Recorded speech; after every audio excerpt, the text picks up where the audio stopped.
Hai semuanya, ketemu lagi bareng Mihu di sini.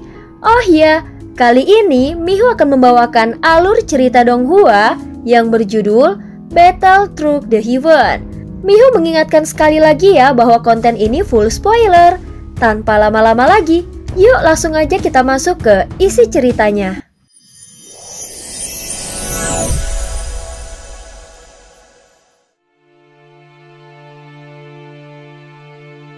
Melanjutkan dari kisah sebelumnya. Sebelumnya setelah Xiaoyan menebas ke arah tangan hitam dengan ganas, ruang di sekitarnya langsung hancur berantakan. Dan pedang dewa pemisah langit di tangan Xiaoyan seperti mengiris seluruh kampan saat menuju tangan itu. Saat berikutnya itu bertabrakan dengan tangan hitam dan meledak. Dalam satu serangan penuh ini, dia berhasil membuat luka besar di sepanjang tangan hitam itu. Seketika tangan tersebut buru-buru ditarik mundur dan berusaha kembali ke dalam badai yang ganas. Tatapan Xiaoyan tajam bagaikan pisau.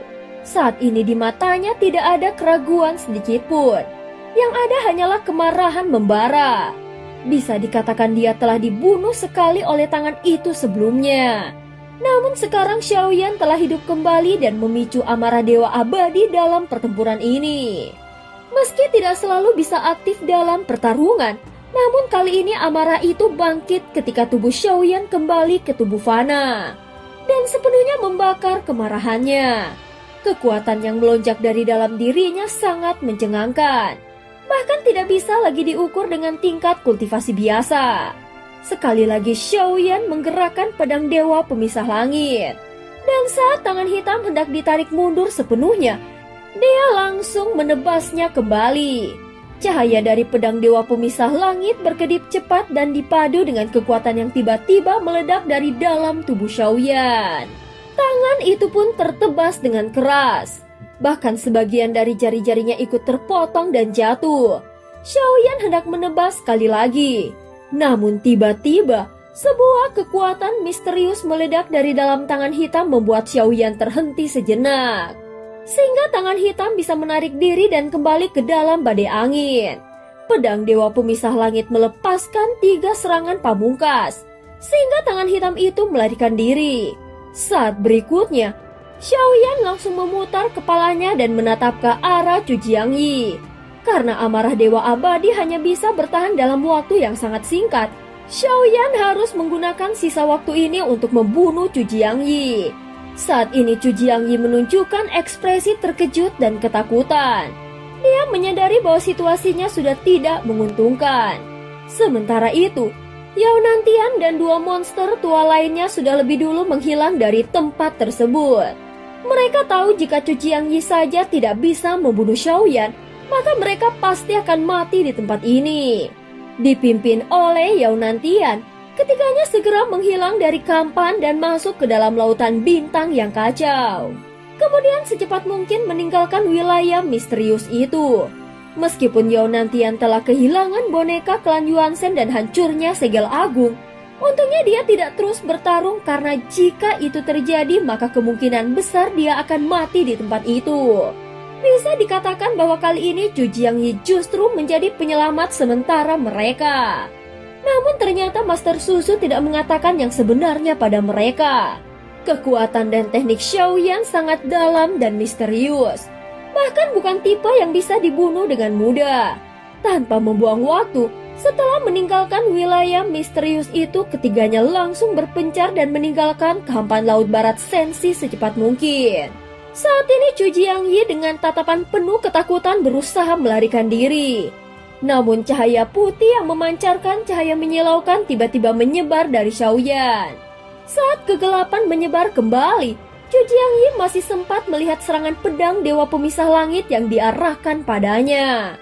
Dalam sekejap, tubuh fisiknya hancur berkeping-keping dan jiwanya berteriak dalam penderitaan yang luar biasa. Namun Xiaoyan tidak memberinya kesempatan untuk berbicara. Dia langsung mengguncang jiwa Cu Jiangyi dan menghantamnya, membuat jiwanya terbakar dan tidak bisa lagi bergerak. Tanpa basa-basi lagi, Xiaoyan langsung menggunakan metode pencarian jiwa untuk mencari tahu sesuatu dari dalamnya. Namun saat proses pencarian jiwa baru selesai setengah jalan, Jiwa Chu Jiangyi tiba-tiba tersebar, pecah dan lenyap di udara. Meskipun Xiaoyan telah menghancurkan tubuh fisiknya, namun jiwa Chu Jiangyi ternyata belum sepenuhnya musnah. Bahkan itu bukanlah satu-satunya jiwa yang dimilikinya. Chu Jiangyi adalah kultivator tingkat kelima keabadian para dewa. Tentu saja bukan hal yang mudah untuk membunuhnya sepenuhnya. Dia pasti telah meninggalkan teknik penyelamatan diri sebagai cadangan.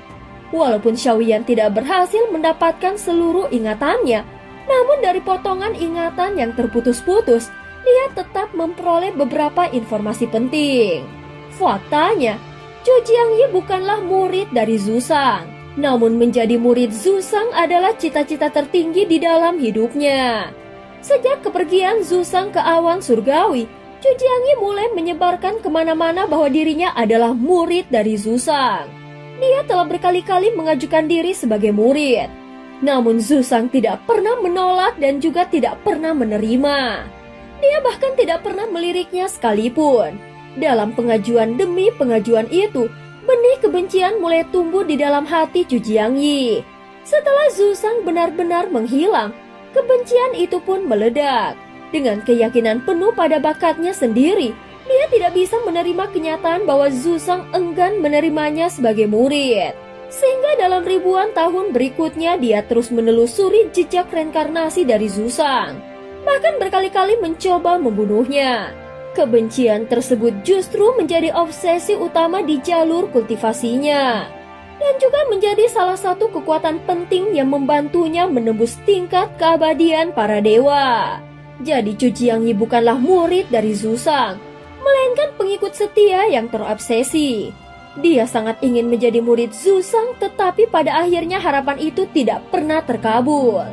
Saat ini barulah Xiaoyan mengerti mengapa Chu Jiangyi memiliki obsesi membunuh yang begitu kuat terhadap dirinya. Bahkan rela mengerahkan seluruh kekuatannya demi bisa membunuhnya. Meskipun Chu Jiangyi mungkin belum pernah benar-benar musnah, namun kesadarannya yang tersisa kini telah jatuh ke tangan Xiaoyan. Bagaimanapun juga, itu tetaplah sebuah keuntungan. Adapun pertempuran kali ini seharusnya sudah berakhir. Setelah merenung sejenak, Xiaoyan menghela nafas lega. Namun sebelum benar-benar bersantai, dia tetap memindai wilayah di sekitarnya dengan kekuatan jiwa Rana Void-nya. Dan memastikan bahwa Yao Nantian serta dua orang lainnya memang telah benar-benar pergi. Beberapa saat kemudian, Xiaoyan memuntahkan darah segar dan bekas luka di dalam jantungnya kembali pecah. Bahkan tubuh aslinya pun mengalami luka serius. Meskipun kultivasinya tidak menurun, namun aura dan kekuatannya menjadi sangat lemah. Dalam sekejap Xiaoyan seperti kehilangan semua sumber daya hidupnya.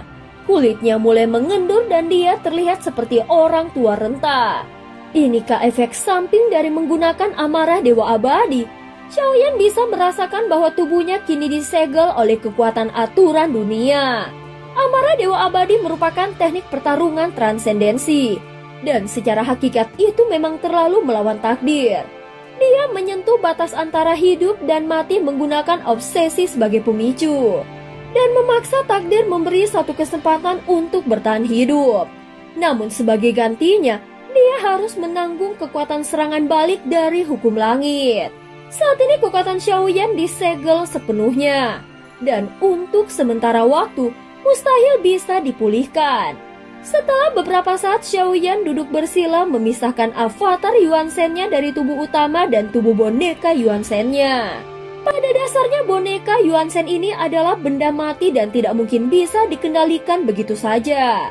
Namun karena Xiaoyan memaksakan kontrol terhadapnya, tubuh boneka Yuan Shen yang dulunya dikontrol oleh Yao Nantian ikut terkena dampak kekuatan hukum langit. Tentu saja selalu ada harga yang harus dibayar untuk mendapatkan keberuntungan. Namun Xiaoyan menemukan hal yang menarik. Di dalam tubuh boneka Yuan Shen itu ternyata masih tersembunyi sebuah kesadaran yang sangat dalam. Xiaoyan tahu kesadaran itu ingin menyampaikan sesuatu sehingga dia menarik kekuatan jiwanya keluar dari boneka Yuan Shen milik Yao Nantian. Lalu kesadaran yang tersembunyi itu pun muncul kembali. Saat melihat sosok di hadapannya, Mata boneka Yuan Shen itu tampak penuh dengan kegembiraan dan kasih sayang. Zuo, benarkah ini kamu? Kau masih hidup? Namun sosok boneka Yuan Shen itu sudah kehilangan semua kejayaannya. Walau tubuh fisiknya kuat dan tak terkalahkan, namun karena digunakan secara terus-menerus oleh Yao Nantian dalam pertempuran sengit, sekarang jiwanya nyaris terkikis dan habis. Bukan, dia telah menjadi wadahku, ucap Xiaoyan sambil menggelengkan kepalanya. Tentu saja dia tidak perlu menyembunyikan apapun dari seseorang yang sudah mati. Saat mendengar itu, cahaya di mata sosok itu langsung meredup dan seakan harapan terakhirnya telah hancur. Jadi klan Yuan Shen-ku benar-benar tidak punya harapan lagi. Kami semua telah dijadikan alat oleh para manusia dari masa lalu. Kini kami hanya menjadi bagian dari teknik kultivasi mereka. Sungguh ironis, sangat menyedihkan. Klan Yuan Shen itu menggelengkan kepalanya dengan getir dan hendak menghapus kesadaran terakhirnya dari dunia. Senior, tunggu. Meskipun aku menguasainya, tetapi klan Yuan Shen ini sebenarnya sudah lebih dulu dikuasai oleh orang lain. Namun karena aku memiliki garis darah klan Yuan Shen, aku masih bisa dianggap sebagai bagian dari klan Yuan Shen. Jadi masih ada harapan. Aku akan memastikan darah klan Yuan Shen terus diwariskan, ucap Xiaoyan dengan suara yang dalam. Dan cerita pun berakhir. Terima kasih udah dengerin Mihu dari awal sampai akhir ya. Sampai jumpa.